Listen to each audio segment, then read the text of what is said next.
In Unreal Engine 5.7, materials aren't just static visuals.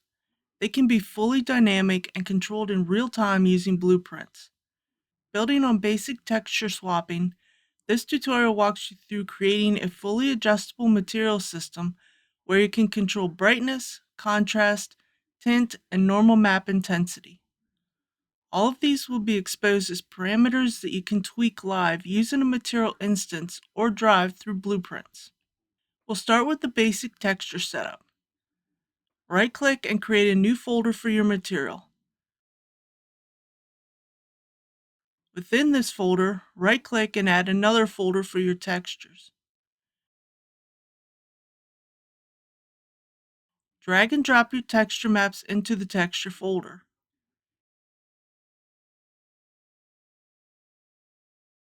In your material folder, right-click and choose Material. Rename the material M_, then your material's name. Double-click on the material to open the material graph. Drag in your texture maps.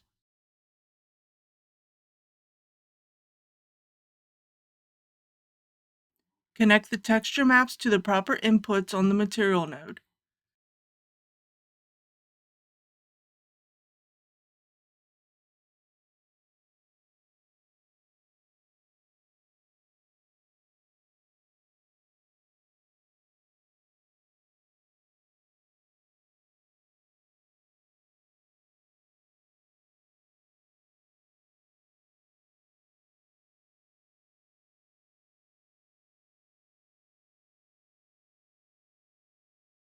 Apply and save the material.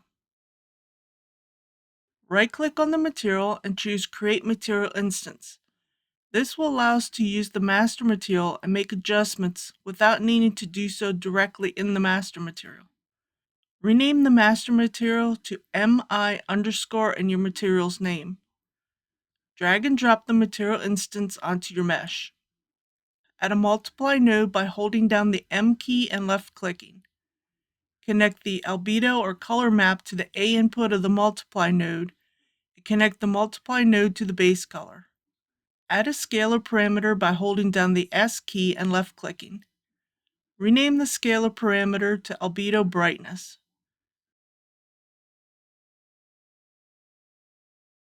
Connect the scalar parameter to the B input of the multiply node. Since the value is set to 0, the material will appear very dark. Changing the value to 1 will make the material appear as we initially set it up. Apply and save the material. If you open the material instance, you will now see the albedo brightness parameter, which can be adjusted.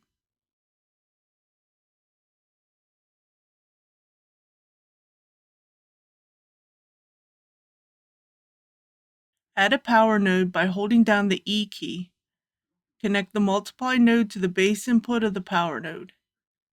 Connect the power node to the base color. Add a scalar parameter by holding down the S key and left-clicking. Rename the scalar parameter to albedo contrast. Connect the scalar parameter to the exponent input of the power node.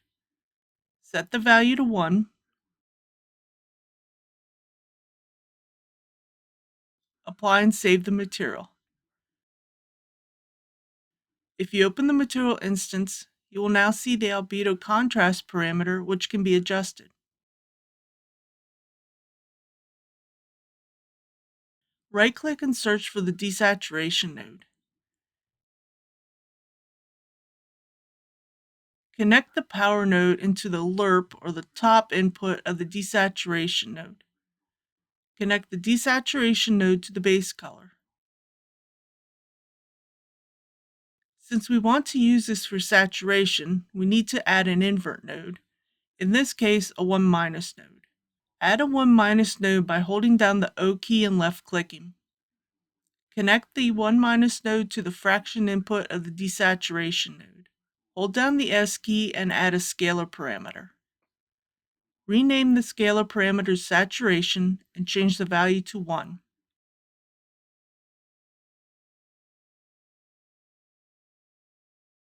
Connect the scalar parameter to the 1 node. Apply and save the material. If you open the material instance, you'll now see the saturation parameter that can be adjusted. Hold down the M key and add a multiply node. Connect the desaturation node to the A input of the multiply node. Connect the multiply node to the base color. Add a constant 3 vector node by holding down the 3 key and left-clicking. Connect the constant 3 vector node to the B input of the multiply node. In order to use this vector as a tint, right-click on the constant 3 vector node and choose Convert to Parameter. Rename the parameter to Albedo Tint. In the Details panel, set the default value to white to bring back the original albedo color.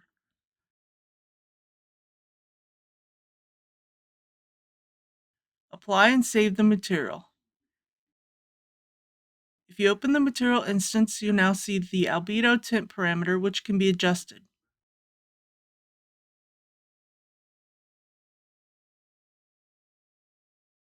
Box select all the albedo nodes and use the C key to add a comment box. Rename the comment box to albedo.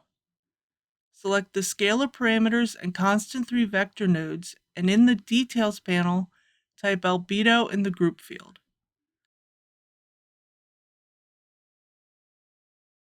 Apply and save the material. If you open the material instance, you now see that all of the adjustment nodes are placed under the albedo group. Add a multiply node by holding down the M key and left-clicking. Connect the metalness map to the A input of the multiply node and connect the multiply node to the metallic. Add a scalar parameter by holding down the S key and left-clicking. Rename the scalar parameter to metallic brightness. Connect the scalar parameter to the B input of the multiply node and change the value to 1. Add a power node by holding down the E key. Connect the multiply node to the base input of the power node. Connect the power node to the metallic input.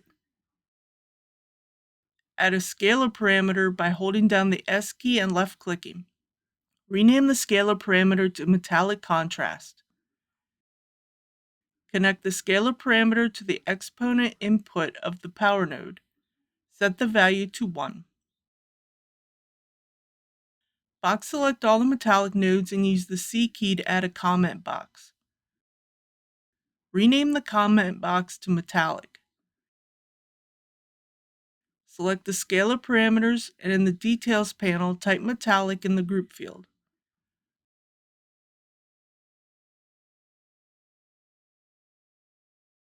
Apply and save the material. If you open the material instance, you now see that all the adjustment nodes are placed under the metallic group.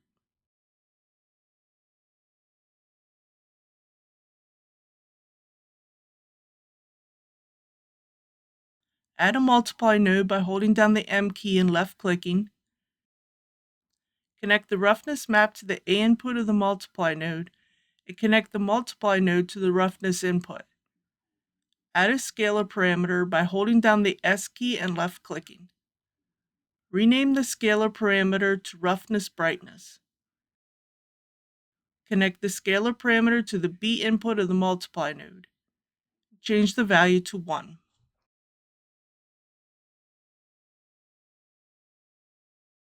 Add a power node by holding down the E key. Connect the multiply node to the base input of the power node. Connect the power node to the roughness input. Add a scalar parameter by holding down the S key and left-clicking.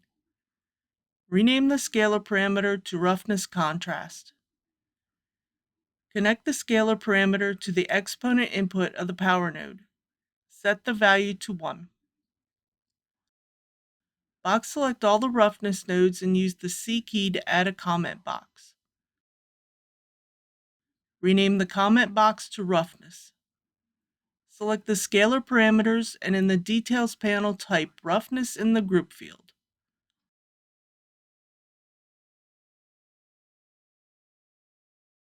Apply and save the material. If you open the material instance, you now see that all the adjustment nodes are placed under the roughness group.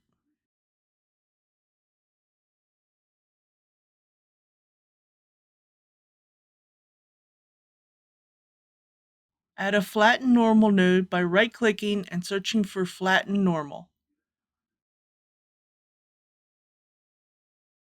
Hold down the O key to add a 1- node so we can invert the flatten normal node. Connect the 1- node to the flatness input of the flatten normal node.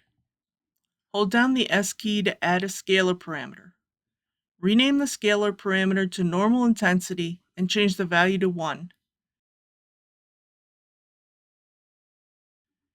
Connect the scalar parameter to the 1- node.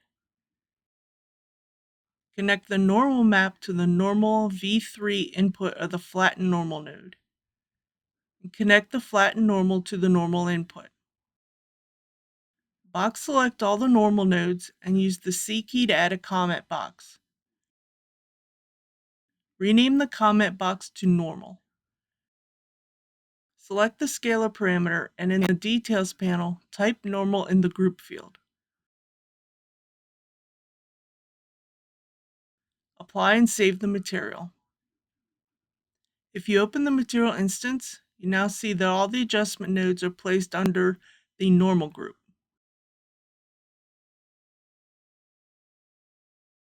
You've now built a fully dynamic material control system in Unreal Engine 5.7. Instead of just swapping textures, you can fine-tune nearly every visual aspect of a surface in real time, from brightness and contrast to surface response and normal intensity. This approach is extremely powerful for dynamic environments, player customization systems, and visual feedback. From here you can expand even further, adding animation, blending between textures, or driving all parameters through gameplay logic and blueprints. If you want, I can turn this into a full interactive blueprints example or show you how to animate these values over time. Thanks for following along with this tutorial. If you found this helpful, please like, comment, and subscribe. Have a good day.